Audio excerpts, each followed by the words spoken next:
Salut, c'est les bibliothécaires de Duras. On vient te parler du prix Lire dans le 20e. Tu connais ? C'est un prix de roman jeunesse proposé par les bibliothécaires du quartier. Il y a 2 sélections de 5 romans, une pour les 9-12 ans, les roseaux, et une pour les 13 ans et plus, les baobabs. Pour participer, il faut en lire au moins 2. Facile, non ? Tu votes pour ton roman préféré et tu peux même réaliser une petite vidéo pour défendre ton favori. Et aussi, participer à tout un tas d'animations dans les bibliothèques du 20e. Assia Djebar, Couronne, Duras, Mortier, Sorbier et Oscar Wilde. Cette année, nous te proposons de découvrir tous les mercredis les premières pages d'un titre de la sélection lu par des bibliothécaires de la médiathèque Duras. N'hésite pas à passer à la bibliothèque pour emprunter ce livre. T'inscrire au prix et t'informer sur le programme des animations. À la semaine prochaine!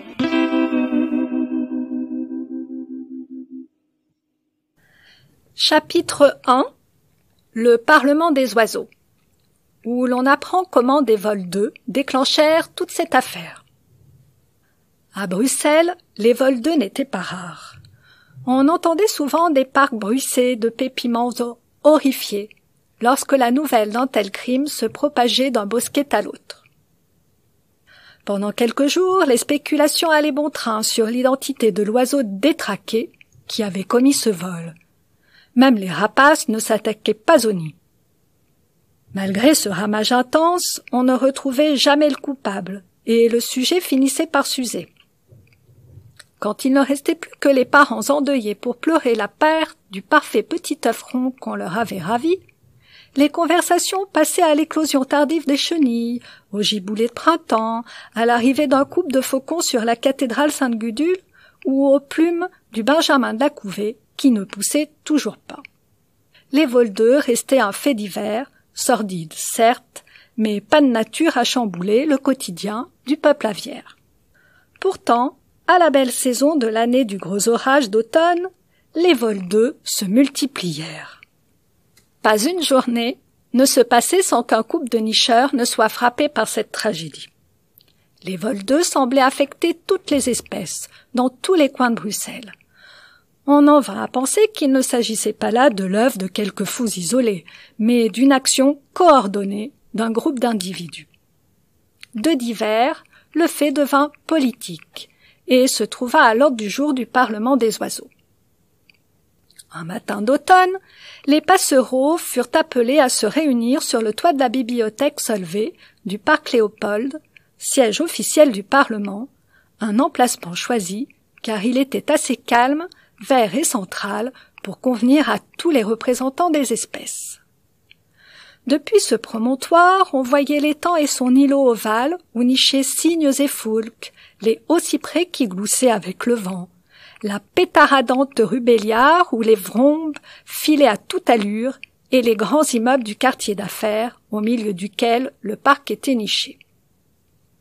Les ramures des arbres commençaient à se parer de jaune, comme le plumage nuptial d'un verdier, et une humidité fraîche, quoiqu'encore assez douce, alourdissait l'air. Sur le toit de la bibliothèque, tout ce que Bruxelles fait de plumes se rassembla autour d'une vieille cheminée qui servait de tribune parlementaire, chacun bataillant pour se trouver une place à coups de bec.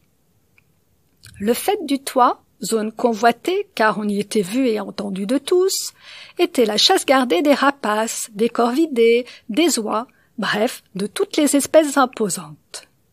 Les individus les moins influents se contentaient des parties les plus basses, près du rebord. Chaque espèce était représentée au prorata dans son importance numérique. Il n'y avait donc qu'un seul pic cendré, mais une volée des tourneaux sans sonner et assez de pigeons bisés pour remplir un pigeonnier. Malgré leur nombre, ces derniers ne comptaient pas parmi les espèces les plus en vue du Parlement. Perchés sur les gouttières, ils suivaient les débats d'un œil, toujours inquiets à l'idée qu'on leur demande d'intervenir et d'exprimer une opinion, ce qui, heureusement, n'arrivait jamais. La présidente, une vieille femelle G qui ne pondait plus depuis plusieurs années déjà, sauta sur la cheminée et ouvrit la séance en prenant dans sa patte le bâton de parole, un rameau de laurier. Elle se dépêcha d'évacuer les annonces d'usage, bien consciente qu'elle n'avait qu'un sujet en tête. La foule jasait dans tous les sens et le ramage enflait tellement que la présidente finit par pousser un croassement sec pour rappeler l'Assemblée à l'ordre. Le prochain point à l'agenda de cette session est la croissance inquiétante que nous avons constatée cette année des vols 2. Nous allons débattre de ces événements tragiques et essayer de trouver des solutions. Un corbeau-freux de 20 ans, le doyen du Parlement, fut le premier à parler. D'un battement d'ailes, il remplaça la présidente sur le perchoir et prit le rameau de laurier. Son âge et son statut de chef de la délégation des corvidés en faisaient un volatile très influent. Il était d'ailleurs le porte-parole du Parlement des oiseaux auprès de l'Organisation des espèces unies. Les plumes grises qui entouraient son bec, typiques des corvidés de son espèce, lui donnaient un air vénérable.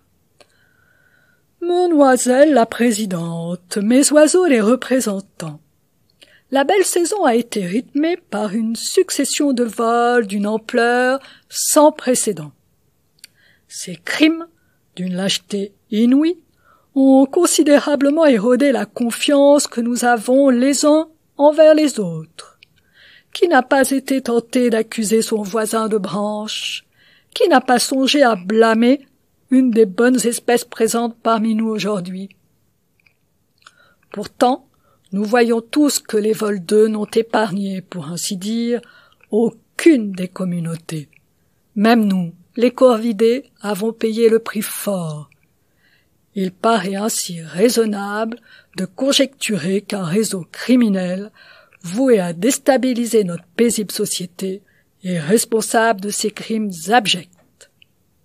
Il laissa planer un silence majestueux. La question est maintenant: qui donc compose ce réseau criminel?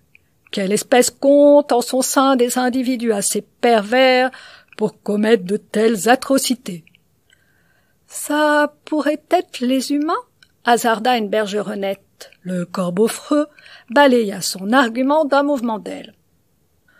On sait tous que les bécasses font partie des espèces protégées par les humains. Or, un couple de bécasses a perdu un œuf, répliqua-t-il.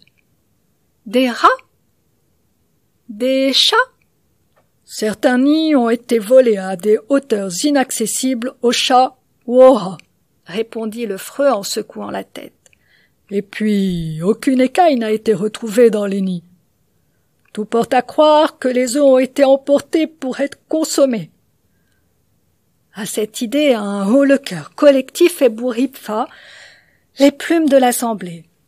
Dans un autre lieu, l'espèce responsable de ces vols doit donc être assez grosse pour porter des œufs de canard colvert et, permettez-moi d'ajouter, indifférente au bien-être de notre communauté.